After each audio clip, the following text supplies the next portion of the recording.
He celebrated winning the divorce until his wife's father entered the courtroom. The gavel hadn't even struck the bench before Matthew let a smirk spread across his face. He glanced at his soon-to-be ex-wife Sarah, who sat hunched in her chair and felt an overwhelming rush of victory.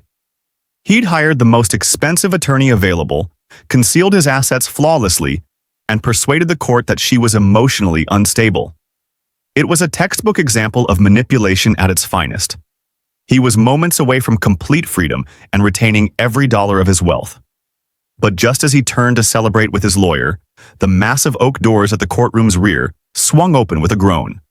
The room's temperature seemed to plummet instantly. A man entered. A man Matthew had never encountered, but whose mere presence made the judge visibly tense. Matthew didn't realize it yet, but his celebration was about to become a catastrophe that would destroy everything he'd built. Before we dive in, hit like, share, and subscribe. Grab a coffee and stick around till the end. You won't want to miss how this unfolds.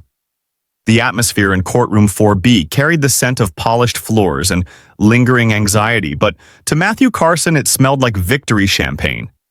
He straightened the cuffs of his custom Italian suit, letting the light catch his platinum timepiece. It was a deliberate show of power, a silent message to everyone present, especially the woman at the opposing table, that he was beyond their reach. Matthew leaned back comfortably in his leather seat, one leg crossed over the other with casual arrogance. Next to him, his attorney, Richard Stone, organized documents with the practiced efficiency of someone who'd destroyed countless lives for profit. Richard was a predator in expensive clothing, charging $1,000 per hour to dismantle people's futures. Matthew considered every cent a worthwhile investment. "Stay calm, Matthew," Richard whispered, without looking up from his papers. "They're completely trapped. The prenuptial agreement is bulletproof, and her emotional breakdown during last month's deposition portrayed her exactly as we intended, hysterical and incapable of managing finances." Matthew released a low, satisfied chuckle. "I'm not worried, Rich. I'm simply savoring the moment. Just look at her." He gestured toward the opposite table. Sarah sat there appearing more diminished than he'd ever seen her. She wore an unremarkable gray dress that looked purchased from a discount store, nothing like the designer clothing he used to dress her in when she served as his trophy wife. Her dark hair was severely pulled back, and her shoulders curved inward as though she bore an impossible weight. She looked utterly defeated, broken. Matthew felt a surge of gratification. This was the consequence of challenging him. Sarah had believed she could leave him, thought she could expose his creative financial arrangements and those offshore accounts in the Caymans. It was almost comical. She came from nothing, the daughter of a librarian. He'd elevated her from obscurity. She had no influential connections, no personal wealth, and most importantly, no fight remaining in her. "Mr. Carson," Judge Williams announced, his authoritative voice filling the room. The judge was an austere man with deeply lined features and a well-known intolerance for inefficiency. "Your counsel has filed a motion to dismiss the spousal support request based on documented evidence of infidelity. Is this accurate?" "Yes, Your Honor," Richard stood, smoothing his jacket with practiced precision. "We've provided comprehensive documentation. Ms. Carson's encounters at the Meridian Hotel are thoroughly evidenced. It was fabricated, a meticulously crafted lie. Matthew had paid a private investigator $20,000 to manipulate photographs and manufacture a digital trail of events that never occurred. Sarah hadn't been unfaithful. In reality, Sarah had remained painfully loyal, even while Matthew conducted an affair with his executive assistant, Jennifer. But truth held no currency in this arena. Only provable facts mattered, and Matthew could prove whatever he paid to establish. Sarah's attorney, a court-appointed public defender named Rebecca Martinez, who looked perpetually exhausted, rose unsteadily. "Objection, Your Honor. My client categorically denies these accusations. The photographs are unclear and prove absolutely nothing. This represents a calculated character assassination." Judge Williams sighed deeply, massaging his temples. He regarded Sarah with a mixture of sympathy and irritation. "Ms. Martinez, the timestamps corroborate the location. Unless you possess substantial evidence to challenge the digital forensics, I'm prepared to accept what's been presented." Sarah remained motionless, fixated on her hands, her fingers twisting a simple silver ring. Not her wedding band. She'd removed that months earlier. She's not even attempting to defend herself, Matthew whispered to Richard, grinning widely. It's pathetic. It's finished, Richard whispered back. Watch this unfold. The judge shuffled his documents. Considering the evidence and the plaintiff's absence of employment history throughout the marriage, the court is inclined to uphold the prenuptial agreement completely. Mr. Carson will retain complete ownership of the technology company, the residential property in the hills, and all liquid assets. Ms. Carson will receive the agreed-upon settlement of $20,000 and must vacate the premises within 48 hours. $20,000. It was insulting. The amount wouldn't sustain a year's rent in this city. It represented Matthew's final contemptuous gesture toward the woman who'd spent 5 years managing his existence, hosting his business dinners, and supporting him through anxiety episodes before he earned his first million. Matthew felt adrenaline course through him. He'd actually succeeded. He genuinely pulled it off. He looked toward Sarah, wanting her to meet his gaze, eager to witness the tears, the realization that she was worthless without him. Are there any additional matters before I issue the final decree? Judge Williams asked, checking the clock. It read 11:55 a.m. The judge wanted his lunch break. No, Your Honor, Richard responded smoothly.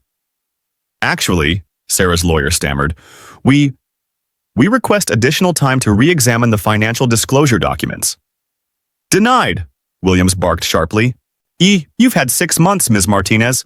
I'm rendering my decision immediately. Matthew tapped his pen rhythmically against the table, a triumphant percussion. He was already planning the celebration. Jennifer waited in the vehicle outside. They'd fly to Cabo tonight. Very well, the judge raised his gavel. In the matter of Carson versus Carson, I find in favor of the defendant, Matthew Carson. The divorce is granted, and asset division is ordered as follows. The heavy wooden doors didn't simply open. They were thrust with such force the hinges shrieked in protest. The sound shattered the courtroom's subdued atmosphere. Every head rotated. Even the court reporter's fingers froze mid-keystroke. Standing in the doorway was a man. He appeared to be in his late 60s, yet carried himself with military bearing. He wore a charcoal suit that was clearly custom-made, fabricated from material that seemed to absorb rather than reflect light.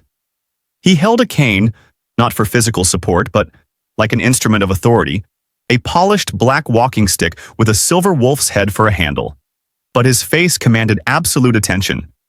It was a hardened face, carved by years of consequential decisions, with eyes like stone fragments that surveyed the room with frightening intensity. Behind him stood 2 additional men in dark suits carrying briefcases. They resembled enforcers more than legal representatives. Who is that? Matthew whispered, annoyed by the disruption. Security should have prevented this entrance. Richard didn't respond. Matthew glanced at his attorney and was shocked to see Richard's face completely drained of color. The formerly confident lawyer looked genuinely terrified. Rich, who is he? Matthew hissed urgently. Be quiet, Richard snapped, his voice trembling. That's impossible. Judge Williams, typically quick to eject courtroom disruptors, had frozen completely. His gavel remained suspended midair before he slowly lowered it, mouth slightly agape. Mr. Thornton? The judge asked, his voice stripped of all commanding authority, replaced by respectful, almost fearful uncertainty. The man in the doorway didn't immediately acknowledge the question. He proceeded down the center aisle, his cane producing a rhythmic percussion on the carpet. Thud, thud, thud. He didn't glance at Matthew. He didn't acknowledge the judge. He walked directly toward the plaintiff's table, toward Sarah. Sarah finally raised her head. For the first time that morning, her expression transformed. It wasn't fear, and it wasn't relief. It was a complicated mixture of shame and resignation. She stood slowly. Hello, Papa, she whispered. Matthew's jaw dropped open. Papa. He knew Sarah's father. He'd encountered the man once years earlier at their wedding. A quiet, unremarkable individual who'd claimed to be a retired archivist for the state library. He'd worn an ill-fitting rental tuxedo and had barely spoken before leaving early. Matthew had dismissed him as insignificant, a boring older man from the Midwest with zero ambition. But the man standing in this courtroom now wasn't an archivist. He radiated authority. The atmosphere around him practically crackled with power. "Sarah," the man said, his voice deep and gravelly, carrying effortlessly throughout the space without elevation. "You didn't contact me." "I wanted to manage this independently," Sarah said, her voice wavering.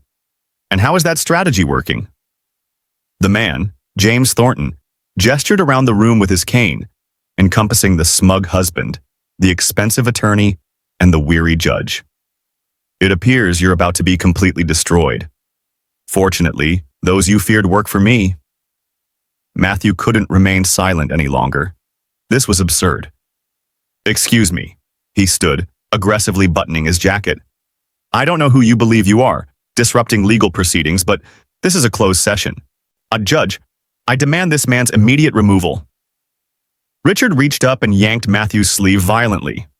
"Sit down, you fool," Richard hissed, perspiration forming on his forehead. "What? No!" Matthew pulled away. "Who is this person? Sarah's father is a librarian." James Thornton finally directed his attention toward Matthew. It felt like a physical impact. Matthew felt his throat constrict. There was no anger in those eyes, only cold, clinical assessment like a surgeon examining a tumor. "A librarian?" James repeated, the corner of his mouth twitching slightly. "Yes, I suppose that's the story I provided. I do appreciate maintaining documentation. I keep extraordinarily detailed records." James turned toward the judge. "Judge Williams, it's been considerable time since the '98 corruption trials, I believe." Judge Williams swallowed visibly, looking pale. "Mr. Thornton, I wasn't aware of your relationship to the plaintiff." "The name Carson, she adopted his surname," James said with distasteful emphasis. "An error we're here to rectify. I'm entering representation on behalf of my daughter, Sarah Thornton, and I'm introducing new counsel." He gestured to the two men behind him. They stepped forward, placing their briefcases on Sarah's table. Rebecca Martinez, the public defender, looked like she might collapse. One man leaned over, whispered something, and handed her a check. Her eyes widened dramatically. She nodded frantically and grabbed her belongings, practically sprinting from the courtroom. "This is completely irregular," Matthew shouted, though his confidence was crumbling. You cannot simply replace attorneys during a verdict." "I can," James stated calmly. "And I just have, Your Honor." Matthew looked desperately toward the judge. Judge Williams cleared his throat uncomfortably. "Mr. Carson, given the extraordinary circumstances and Mr. Thornton's presence, I'm granting a recess. 1 hour." "A recess? You were about to rule," Matthew screamed. 1 hour! Williams banged the gavel with finality and practically fled from the bench, disappearing into his chambers. The courtroom dissolved into chaos. Matthew turned on Richard. "What exactly is happening? Who is he?" Richard was packing his briefcase with trembling hands. "You told me her family was nobody, Matthew. You said she came from nothing." "She did. Her father worked at some Chicago library." "James Thornton didn't work at a library," Richard whispered, glancing over his shoulder to ensure the older man wasn't listening.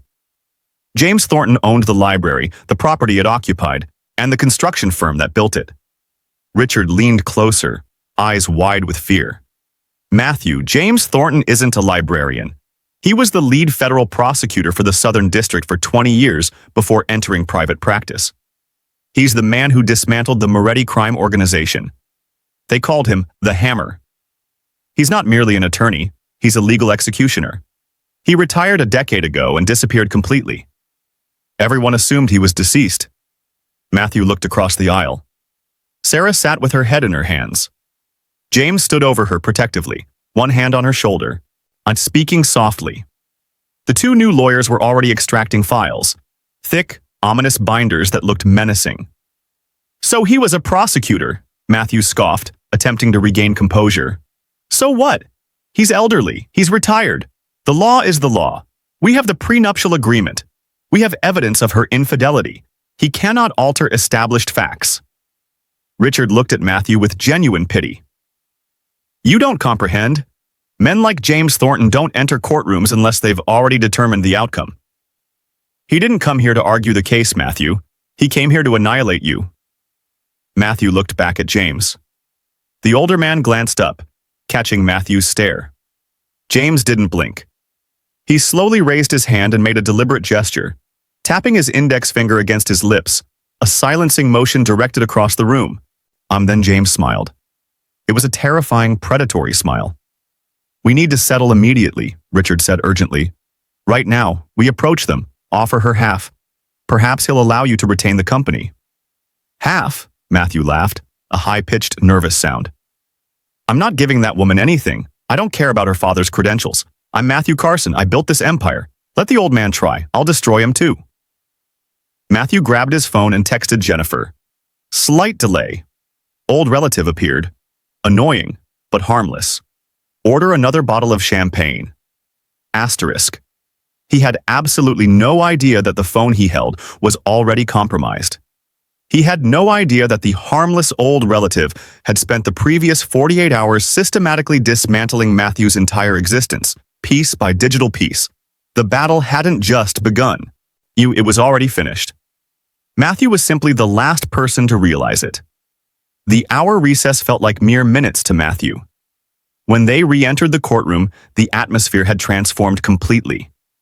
The air was heavy, charged with the kind of electrical tension that precedes a devastating storm. James Thornton sat at the plaintiff's table, his substantial hands resting calmly on the polished wood. He didn't consult his notes.